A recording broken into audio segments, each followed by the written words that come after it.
자, 전체 시장이 굉장히 어렵습니다. 어렵다 보니까 또다시 이제 뭐 이스라엘 얘기도 나오고, 또 채권 얘기, 채권 금리 얘기도 나오고, 뭐 유가라든가 뭐 경제 동향이라든가 뭐 많은 내용들이 나오고 있습니다. 그 많은 내용들이 나오고 있는데, 결론적으로 그 부분들이 문제가 될 수 있겠느냐? 라는 부분을 꼼꼼하게 이제 따져봐야 될 시점이죠. 우리는 시장을 긍정적으로 보기 때문에 긍정적으로 보는 기준에서의 해석 위주로 가져갈 거예요. 첫 번째 기준입니다. 이스라엘하고 하마스의 기준에 전쟁 리스크가 계속 불거지고 있잖아요.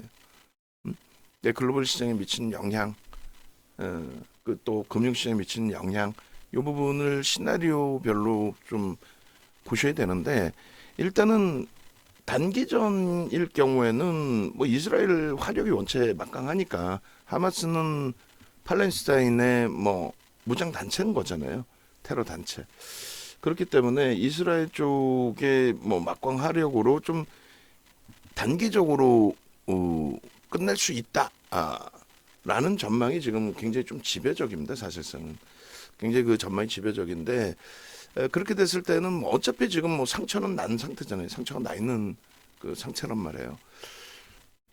제가 이걸 아까 수정해 놓은 게 있었는데 그 수정해 놓은 게 아니고 또 옛날 걸로 다시 나왔는데, 일단은 어찌됐든 그 GDP가 0.1% 정도 마이너스 그 성장될 걸로, 그리고 물가는 플러스 1% 정도, 이미 뭐 상처가 나 있는 상태이기 때문에 그래요. 근데 이것이 단기전으로 국한된다면은 이런 그 내용도 그렇게 뭐 크게 문제되지는 않습니다. 예. 근데 만약에 장기전으로 갔을 때, 그러니까 이란이 개입을 하는 것까지 장기전으로 갔을 때 두 가지로 나뉘는데, 이란이 제한적인 그 개입을 하느냐, 적극 개입을 하느냐, 요 차이예요. 적극 개입을 하게 되면은 문제가 이제 이란 쪽에 호르무즈 해협 봉쇄를 하게 되겠죠. 재차 그러니까 이란 쪽에 제재를 강하게 할 수 있단 말이에요. 그렇게 됐을 때는 유가 프리미엄이 굉장히 세게 붙을 수 있다. 그러니까 유가가 뭐 최소 뭐 100불은 넘어가는 건 당연한 거고, 이란 쪽에 문제 불거지기 시작하면 150불을 넘길 수도 있다. 이런 해석인 겁니다. 그렇기 때문에 이 부분에 대해서는 좀 불편하죠. 불편한데 어쨌든 현재로서는 아직까지는 글로벌 시장의 전망은 제한적이다. 단기전으로 끝날 가능성이 높다. 그래서 이스라엘이 하마스전이 발발하기 전에 시장의 지수가 1820포인트인가 될 거예요. 1820, 40 뭐 이렇게 될 겁니다. 근데 그 기준 대비해서 200포인트 빠졌어요. 그러니까 10% 이상 빠졌어요. 당사국의 기준인 거잖아요. 당사국의 기준이니까 그렇게 빠졌는데, 뭐 그 정도의 흐름, 그래 처음에 한 6% 빠지고 난 이후의 흐름이에요. 6% 빠지고 난 이후의 흐름이기 때문에 그 정도의 흐름이라면은 그렇게까지 뭐 심각한 상황으로 해석하지 않아도 된다. 라고 말씀을 드리는 겁니다. 그래서 일단은 방금 말씀드린 것처럼 정확히 따지면 1820포인트 30포인트네요. 1830포인트 고수준 정도에서 이스라엘이 종가 형성이 됐었고, 그 이후의 흐름에 추가적으로, 그러니까 처음 6% 밀려서 내려왔던 게 1720, 그리고 지금 이스라엘 TA35 지수의 흐름이 1617. 그러니까 첫 번째 빵 하고 무너진 다음에 추가적으로 조정받은 게 한 100포인트 정도, 6% 정도입니다. 근데 뭐 우리는 뭐 코스닥 하루에 뭐 2, 3%씩이죠. 그러니까 이스라엘의 영향 부분이 당사국보다 뭐 더 글로벌 시장에 확산돼 있지는 않다. 그렇게 해석을 좀 해드립니다. 그런 맥락에 좀 놓고 보시고, 그리고 두 번째 기준에 이제 이란이 어쨌든 적극적으로 이제 만약에 개입을 해서 호르무즈 해협 뭐 봉쇄도 되고 유가 150불 넘기고 또 세계 GDP는 마이너스 1% 어마어마한 겁니다. 그거는 마이너스 1%의 물가가 1.2% 급등이 나온다라고 한다면 굉장히 심각해져요. 에너지 가격의 강세 부분은 당연히 인플레이션의 우려감을 더 확산시키죠. 뭐 지표는 좋은데 실물 경기에서 뭐 안 좋다라는 말씀도 많이 하시는 과정 속에서 그런 상황 속에서 인플레이션 우려감이 더 확대되고 또 긴축을 완화하려는 기준 그잖아요. 지금 긴축 때문에 불편해요라는 표현을 하잖아요. 그 긴축을 좀 완화해주면 좋겠다라고 생각하고 있는 즈음에 에너지 가격의 강세로 물가가 낮아지지 않는다면은 계속 긴축 고금리 상태를 유지할 수밖에 없죠. 그러면 경제는 당연히 좀 위축될 수 있고요. 이 고금리가 지속되면은 어느 시점에는 경제 위축이 됩니다. 그러니까 뭐 이러한 그 주변 요인이 없다면 사실상 요 정도 금리에서는 지표가 계속 긍정적으로 나올 수 있기 때문에 그렇다면은 뭐 추가 긴축이라는 게 아니라 요 수준에서 경기 호황을 누릴 수 있다라는 얘기예요. 요 정도 금리는 감내할 수 있다는 얘기예요. 근데 그게 아니라 경기는 애매모호해지고 에너지 가격의 상승에 의한 물가의 강세를 띠게 되면 심각하죠. 그러니까 예전 그 상태까지는 아닌데 1차 오일 쇼크, 2차 오일 쇼크 당시에 그때 물가 상승률이 25에서 35%까지 올랐습니다. 그러니까 그러한 흐름까지 가지는 않을 거다라는 게 일반적이지만은 지금 생각이 근데 만에 하나라도 적극적인 이란의 개입이 있으면 이렇게 될 수도 있다. 그런 내용이고요. 그리고 결론은 이 내용을 길게 언급하고 싶진 않아요, 사실. 이 내용에 대해서는 그렇게 길게 언급하고 싶지 않고 그냥 이렇게 보시면 돼요. 공화당과 민주당 정부의 정책의 차이인데 뭐 나머지 거 쭉 설명하면 지금 뭐 하겠어요, 시간도 없는데. 간단하게 말씀드리면 이란이나 이제 중동 쪽에 대해서 뭐 이스라엘이나 사우디에 대한 뭐 공화당 민주당 정부의 정책은 똑같죠, 뭐 우호적인. 근데 이제 예를 들면 이란의 정책과 중동 전체 국가들, 특히 이제 이란에 대한 정책 부분은 극명하게 엇갈립니다. 민주당 정부에서는 15년도 오바마 대통령 정부 때 미국, 이란, 그리고 영국, 프랑스, 독일, 중국, 러시아까지 해가지고 결론적으로 이란의 핵 협상을 타결을 했단 말이에요. 15년도 6월경일 거예요. 굉장한 걸 이뤄낸 겁니다, 사실은 어찌 보면. 그렇게 해서 친화 정책을 쓰는데 공화당 정부는 바로 이번에도 분쟁 났을 때 나자마자 야 이란 쪽에 자금 동결한 부분 풀어주니까 바로 무기 사서 때려버리잖아. 왜 정책 그렇게 해? 라고 이야기를 했단 말이에요. 그러니까 무슨 얘기냐면 지금 어찌됐건 미국의 정부가 바뀐 건 아니잖아요. 뭐 공화당 쪽이 지금 이제 목소리가 조금씩 커지고 그리고 뭐 내년에 이제 어차피 본격적인 선거철에 진입을 하는데 그 이전에 지금 목소리가 이제 트럼프 대통령 조금씩 커지잖아요. 트럼프 전 대통령도. 뭐 그렇다고 해도 공화당 정부는 아니라는 거죠. 지금 민주당 정부라는 거죠. 어찌됐든 이란과 미국의 유화적인 흐름 속에서 진행이 된 불거진 내용이고 또 뭐 이스라엘과 사우디의 관계 개선 속에서 당연히 뭐 미국의 민주당 정부에서 다 이뤄놓은 내용들이죠. 그런 상태에서 하마스 쪽이 반발한 기준이 되다 보니 이 부분에 대해서는 앞서 말씀드린 것처럼 단기전에 국한될 가능성이 높아요. 하마스는 누굴 믿고 그렇게 한 거냐? 이란이 그렇게 뒤에서 한 거 아니냐? 뭐 그런 얘기들이 있는데 사실상 뭐 이런 거죠. 그러니까 중국과 미국의 관계가 크게 개선되면 뭐 지금도 솔직히 그렇게 나쁘진 않아요. 근데 크게 개선된다고 했을 때 대만의 입장에서는 불안할 수 있잖아요. 그죠? 혹시라도 미국이 우리를 보호 안 해주는 게 아니야? 뭐 너무 제가 비교가 애매한 비교가 되긴 했습니다만, 그러니까 이제 하마스 또 중동 소수 국가들 입장에서는 그런 기준이 잡힌다는 거죠. 너무 지금 관계 분위기가 너무 좋은데, 야 우리는 어떻게 하지? 우리 미국하고 싸워야 되는 입장인데, 그런 기준에 이제 불거진 내용이기 때문에 그렇다면은 공화당 정부의 기준이 아니라 민주당 정부의 기준이기 때문에 이란과의 관계 부분을 서로가 이란도 그렇고 이란도 뭐 자금 풀리는 게 좋을 거 아닙니까? 그러니까 이란도 그렇고 미국의 민주당 정부도 그렇고 또 어느 나라든 중동에서 확산되는 거 지정학적 리스크가 확산되는 거는 뭐 원치 않죠. 그래서 단기간에 마무리될 가능성이 높다. 혹은 중기적으로 중장기적으로 가더라도 이란의 적극적인 개입은 제한적인 가능성이 높다라는 게 일반적인 해석이에요. 그것에 대한 이제 전체 금융시장의 흐름도 똑같이 움직이고 있고요. 그래서 결론은 유가에 대한 부분에 대한 그 질문들이 많아요. 지금 뭐 에너지 가격에 대해서 미칠 영향 이런 부분이 또 실질적으로 중동 쪽에 이제 화약고죠 거의 미국하고의 관계가 중동 쪽이 그러다 보니까 이제 뭐 좀 시끄럽긴 한데 결론은요.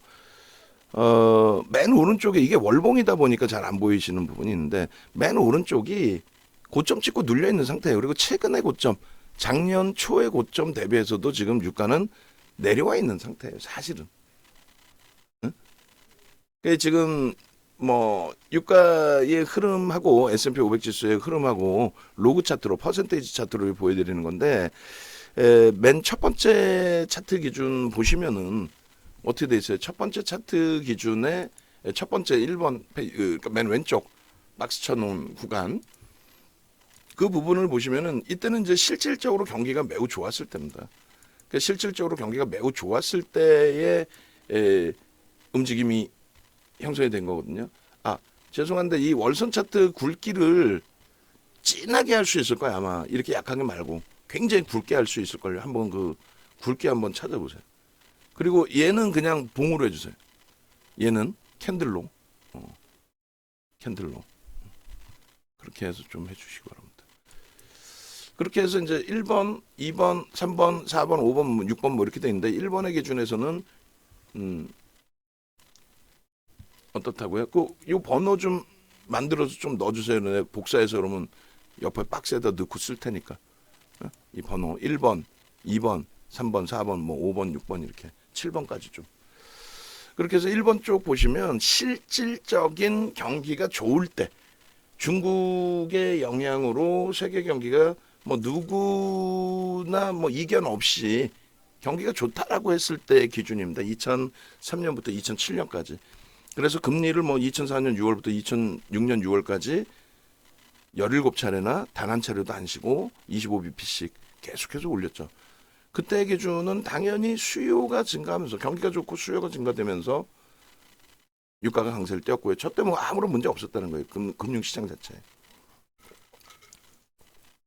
그리고 이제 서프라임 터지고 나서 이제 금리를 급격히 인하를 하죠. 그 금리를 인하할 때 마지막 이제 오버슈팅 한 번 더 나온 거고 뭐 원유 시장도 이제 뭐 자체적인 거래가 있는 쪽이니까 뭐 그래서 했던 건지 어찌됐건 오버슈팅을 한번 주고 그러고 나서 이제 리먼까지 터지게 되면서 세계 경기의 침체죠. 어지간해서는 제가 침체라는 단어를 안 쓰는데 그 당시는 금융 시스템 자체가 붕괴된 상황이기 때문에 뭐 코로나19나 이럴 때처럼 둔화되거나 이런 개념이 아니에요. 침체 개념이죠. 그렇게 되면서 유가가 급락을 합니다. 그러고 나서 두 번째 박스 보시면은 유가가 100불 이상에서 딱 멈춰져 있어요. 그러면 이게 유동성 때문에 시장 반등이 나왔었는데 유가가 저 위에 고공행진을 100불 위에서 하고 있다. 근데 시장 강세를 띄고 있다. 그런 이유는 이제 저 유가의 기준이 결제 통화인 달러가 어마어마한 약세를 띄고 있었죠. 달러 인덱스 자체가 어마어마한 약세.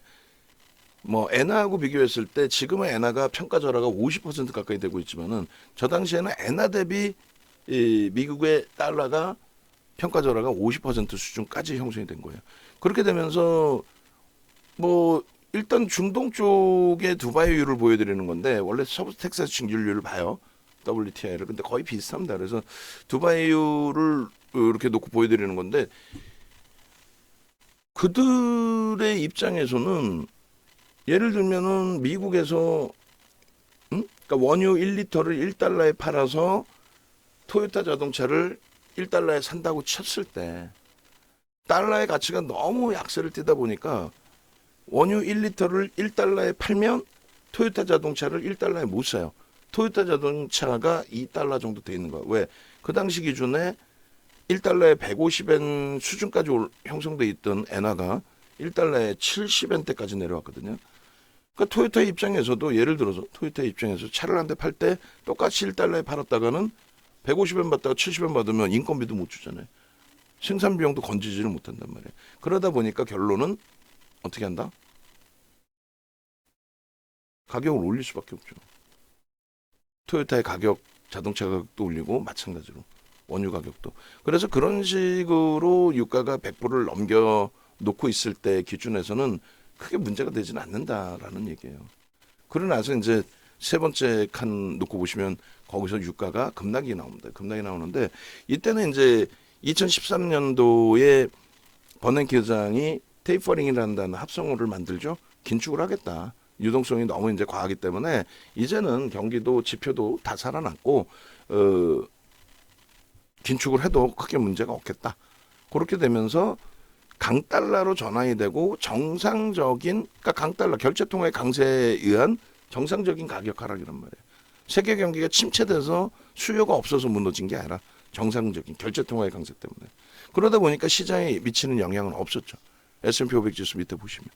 그 이후에 그러면서는 실제 이제 금리를 2015년 12월부터 올리고 그리고 이제 금리를 올릴 만큼 경기가 좋아서 2015년 12월부터 2018년 12월까지 금리를 계속 올렸단 말이죠.